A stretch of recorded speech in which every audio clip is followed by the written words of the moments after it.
If you've seen any of my previous videos, then you know that I'm a huge advocate for some goddamn change up in here. This industry that once moved mountains now feels like it's on life support. Controversies, political correctness, apathy, streaming, greed have created the perfect storm that may lead to the death of movies as a whole. Whether in our lifetime or your kids. What? No. Go back. Get out of here. I don't think movie theaters are gonna last very long. Films are a huge part of what makes me, me.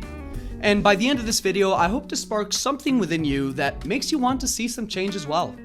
But without further ado, go ahead and keep my wife's name out your fucking mouth, come out as a pedophile, and let's get straight into it.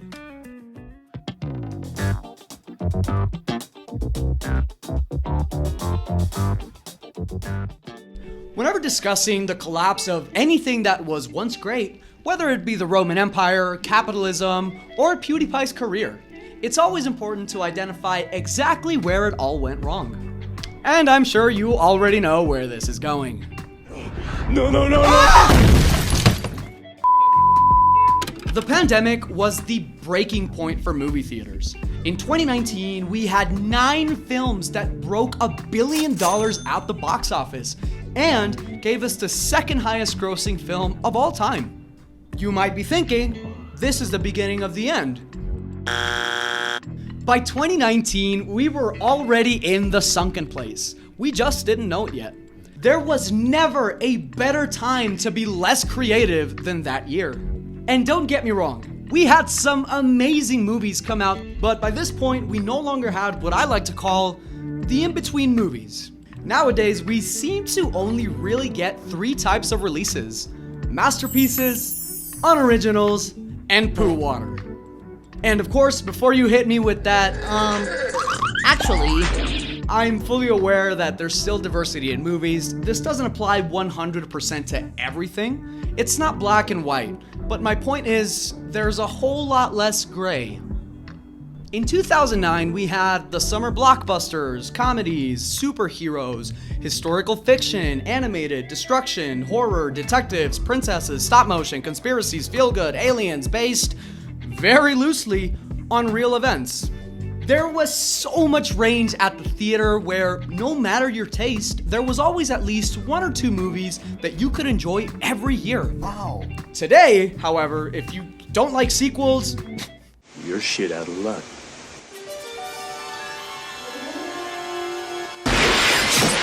gone are the days when studios would indulge in creativity over profit, and Matt Damon said it best. Well, so what happened was the DVD was a huge part of our business, of our revenue stream, and technology has just made that obsolete. And so the movies that we used to make, you could afford to not make all of your money when it played in the theater, because you knew you had the DVD coming behind the release, and 6 months later you'd get a whole nother chunk. It would be like reopening the movie almost. And when that went away, that changed the type of movies that we could make. So I would have to make $100 million before I got into profit. And the idea of making $100 million on a story about like this love affair between these 2 people, yeah, I love everyone in the movie, but that's suddenly a massive gamble in a way that it wasn't in the 1990s when they were making all those kind of movies, the kind of movies that I loved and the kind of movies that were my bread and butter. In 2024, every movie has to be a home run. You only get 1 release. So studios are a lot less inclined to give new, fun, cool, original concepts a shot because it's such a high gamble. Why invest in new stories when you could just make a quick buck off of something you've already done before? And as much as I would love to blame studios and executives for this, we are also at fault. I brought this up in my Fall Guy review where I praised the movie to high hell because it felt like something out of a time capsule, where you could have fun at the movies and not have to invest like 100 hours into a franchise to understand what's going on in this one. And despite a steady box office, it's already being promoted on streaming because we don't give fun movies like these the time of day. Why not? I see everyone complaining online, but nobody actually does anything about it. Hollywood now is a fucking casino. With overinflated budgets and humongous marketing campaigns, the risk is too damn high. So instead of playing several hands, they fold and end up wanting to beat the house in a single hand. And if that allegory made no sense, then you probably don't have a gambling addiction. Movies were broken long before the pandemic, and writers are less and less encouraged every single day to even bother coming up with new stories. And that has to change like yesterday.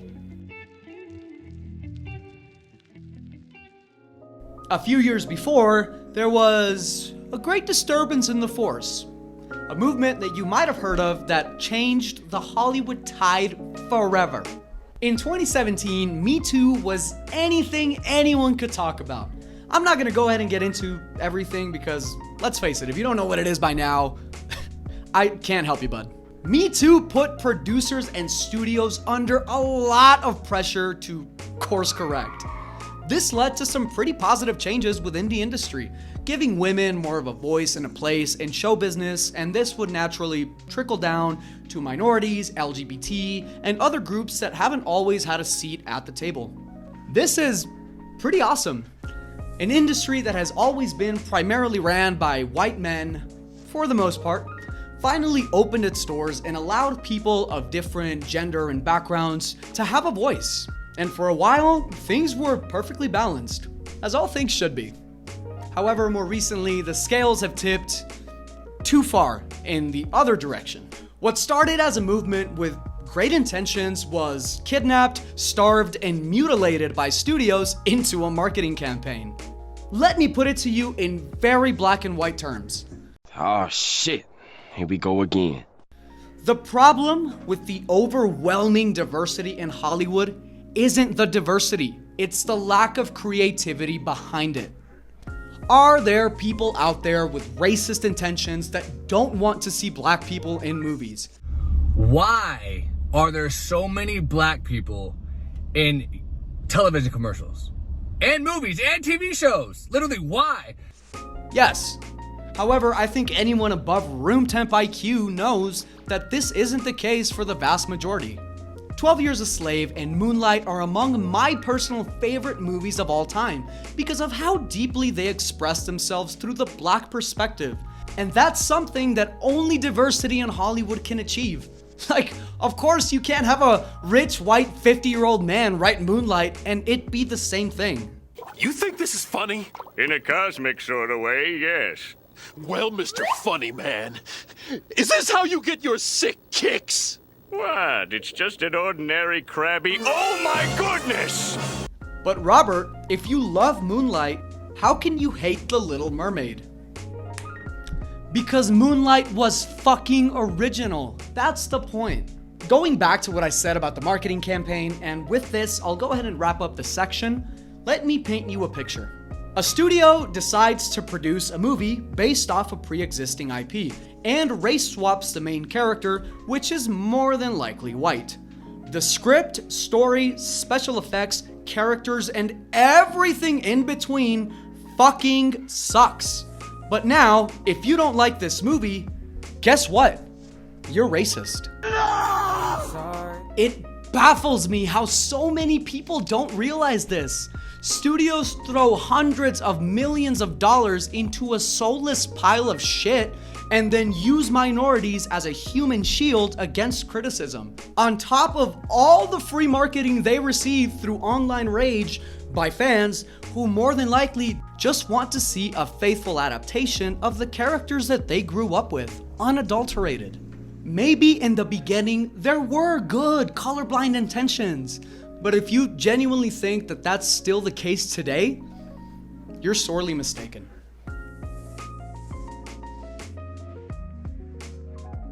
Among a lot of the points that we have talked about today, none are more responsible for the constant decline of movies, or more specifically, movie theaters. There are more than 200 streaming platforms in 2024, and just over the last 8 years, we've gotten Prime Video, Max, Apple TV Plus, YouTube TV, Discovery Plus, Disney Plus, Peacock, and oh so many others.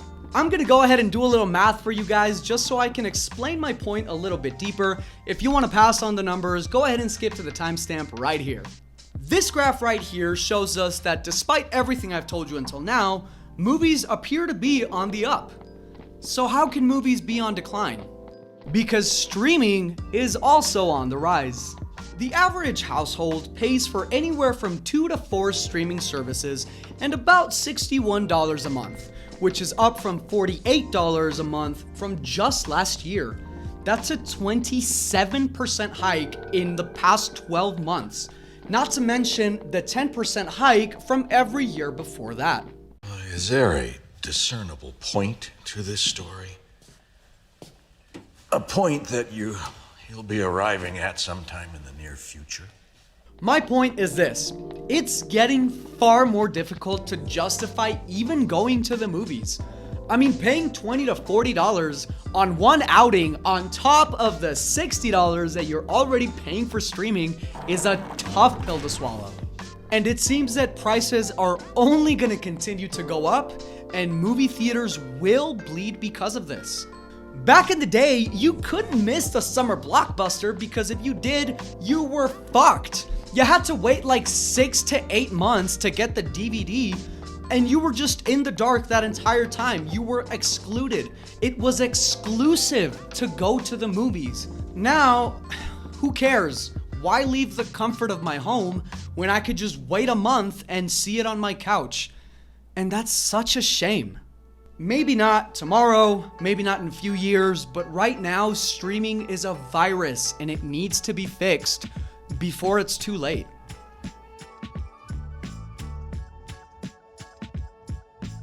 So we've talked about the past, we've talked about the present, and now it's time to talk about the future. Artificial intelligence, and how we've been getting it so twisted. In recent years, AI has been used by studios for basically everything. In casting, to determine whether a movie will be profitable or not, in post-production, to perfect films in ways that people just can't. AI has a lot of benefits, no one can deny that. But it's like handing the cure for cancer to Big Pharma. Instead of using it to help everyone, they're just gonna find a way to turn it into a fucking paycheck. Rather than use it to boost creativity, their primary focus is to monetize it. They don't want to use AI to help actors, writers, VFX. They want to use it to completely replace this little thing called people. We live in a corporate dystopia. The Suits and the rest of us. Michael, they're fucking us! The Suits! And they don't even wear suits! And they control every aspect of movies, video games, music, you name it. It's ran by a group of corporate machines that only have one objective in mind, and it's not your entertainment, it's your money. Hello, I like money. AI should be working for us, not against us. Dude, like fucking iRobot came out in 2004, and they got it right. The robots were housemaids, errand boys, bus drivers. They handled every aspect of life that no one ever wants to do. Just look at this little bit that the CEO of Sony Pictures said when asked about the writer's strike last year. Creatives are sensitive. In fact, we had an 8-month strike over AI last year. Like, you see how fucking smug this is? I guarantee you, if the Writers Guild of America didn't exist, no writer would ever have a job again. AI still has a long way to go, but nowhere near as long as us. In conclusion, we've talked about creativity, diversity, streaming, and AI. And I do want you to take something from this. I don't want to just sit here and sound like I'm complaining for however long this video is. So what's my point? The main issue that ties all of these together is that none of them are balanced. And the common enemy are studio executives. Movies are a fascinating staple of humanity and one of the greatest ways we know to express the never-ending depths of our imagination. Going to the movies should make us feel excited, ecstatic, sad, shocked, and everything in between. It's about family, meeting the love of your life, friendship. What once was such a colorful part of our lives is now gray and corporate. Hollywood is fucking dead, and studios killed it. My solution? Balance. Okay, fine, give us remakes, but give us something new as well. Give me the characters I know and love, but also give new, diverse individuals a chance to express themselves in their own way. Give me the ease and comfort of a streaming platform, but get me excited to go to the movies again. Do all of that, and I'm damn sure the money will come, as it has before, because there's a balance in that too. We're still well in time to save this industry and take it back to what we know it can be. And it's up to us to support these goofy summer movies, go to the theaters, and do our part in keeping not just films, but the theater experience alive. Because if not... Because I didn't know what I had until it was gone, all right?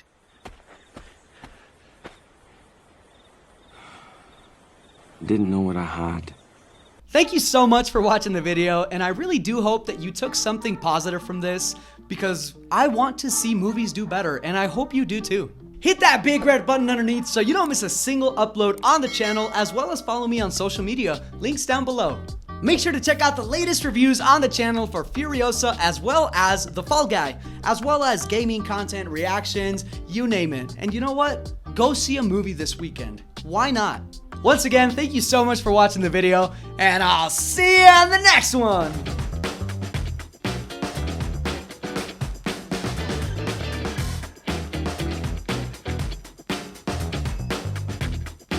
Here's before.